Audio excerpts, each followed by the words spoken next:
ফিতনায়ে ইমারত, আমিরত্বের একটা ফিতনা বা আমিরত্বের একটা ভুল মাসআলা। শরিয়াতে দণ্ডবিধি, শরিয়াতে আমিরের একটা বিষয় আছে। গতকালকে মাগরিবে হাদিসটা পড়ছিলাম, এমনি ধারাবাহিক যে হাদিসগুলি আমরা পাঠ করি প্রতিনিয়ত, ওই সেই হিসাবে আসছিল, সেখান থেকে বলছিলাম। তো ওই হাদিসের উপরে একজনের একটা প্রশ্ন, ভুল বোঝার জন্য আমি হাদিসটা আবার আলোচনা করতেছি যে আমির বলতে কি বোঝায়। আমির বলতে বোঝায় শাসক। আমির বলতে কি বোঝায়? শাসক। আমির মানে নেতা। আর ইসলামের যে আমির, তিনি হলেন খলিফা। তিনি কি? খলিফা। যা মানে যিনি ইসলামী সাম্রাজ্যের রাষ্ট্রপ্রধান, তিনি হলেন খলিফা, তিনি হলেন আমির। ওই খলিফাকে মানা ওই রাষ্ট্রের সমস্ত মুসলমান অমুসলমান সকলের জন্য মানা অনিবার্য। যদি কেউ না মানে তো সে রাষ্ট্রদ্রোহী হিসাবে গণ্য হয় এবং রাষ্ট্র তাকে তখন শাস্তি প্রদান করে, ইসলামেও তাকে শাস্তি প্রদান করে। কথার কথা, আমাদের খলিফা ছিল আবু বকর রাদিয়াল্লাহু তাআলা আনহু, ওমর রাদিয়াল্লাহু তাআলা আনহু, উসমান আলী রাদিয়াল্লাহু তাআলা আনহু, হাসান রাদিয়াল্লাহু তাআলা আনহু, মুয়াবিয়া রাদিয়াল্লাহু তাআলা আনহু, যারা ছিলেন মুসলিম খলিফা, তাদেরকে যদি কেউ না মানতেন তাহলে তাদের এই ছিল কি শাস্তি? ছিল মৃত্যুদণ্ড।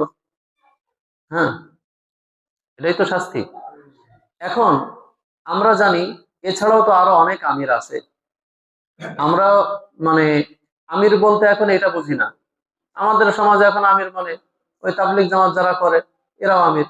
আপনার গ্রামেও তো আমির আছে, আছে না? আমির আছে। চরমনা পীর সাহেব এক আমির, জামাতে ইসলামের নেতা আরো এক আমির, হ্যাঁ, আবার তাবলিগের আরো এক আমির। আমিরের ছড়াছড়ি, আমির তো অভাব নেই, অনেক আমির না? ইনারা কি ওই আমির? ইনারা কি ওই আমির? ইসলাম যাকে আমির বলে এনারা কি সেই আমির? এনারা সেই আমির না, এনারা সেই আমির না। অনেকের ধারণা যে কোরআন হাদিস একটু পড়ছে সেই তো একজন আমির। আরে না, সেই আমির না। সেই কি? আমির না। আলেম এক জিনিস, আমির আর এক জিনিস। যে কোরআন হাদিসের জ্ঞান রাখে সে আলেম, যে হেফজ করছে সে হাফেজ, যে শরিয়াতের কোনো বিষয় মানে যে মানুষের কোনো বিষয়ে শরিয়াত ভিত্তিক সমাধান দিতে পারে তাকে বলা হয় মুফতি, তাই না? এরকম। কিন্তু সে আমির না। আমির আর এক জিনিস। আমির নিযুক্তর মানে আমির হওয়ার পদ্ধতি আছে। আমির হওয়ার পদ্ধতি মানে খলিফা হওয়ার পদ্ধতি হলো, পূর্বের যিনি খলিফা ছিলেন তিনি হয়তো কাউকে খলিফা বানিয়ে যাবেন, আমির বানিয়ে যাবেন। যেমন হযরত আবু বকর রাদিয়াল্লাহু তাআলা আনহুর ইন্তেকালের পূর্বে হযরতে ওমর রাদিয়াল্লাহু তাআলা আনহুকে খলিফা নিযুক্ত করে গেছেন। অথবা খলিফা যদি কাউকে খলিফা নিযুক্ত করে না যান, আমির নিযুক্ত না করে যান, তাহলে মুসলমানরা পরামর্শক্রমে যাকে আমির নিযুক্ত করবে তিনি আমির হবেন বা তিনি খলিফা হবেন। যেমনটা রাসূলুল্লাহ সাল্লাল্লাহু আলাইহি ওয়াসাল্লামের ইন্তেকালের পরে হযরত আবু বকর রাদিয়াল্লাহু তাআলা আনহুকে বানানো হয়েছিল। কথাটা কি বুঝতে পারছেন?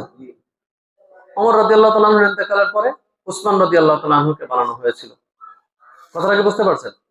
তো ওই রাষ্ট্রপ্রধানকে যদি না মানা হয় তাহলে ইসলামী যে দণ্ডবিধি আছে ওই রাষ্ট্রপ্রধানদেরকে না মানলে সেই দণ্ডবিধি আপনার উপরে প্রয়োগ হবে।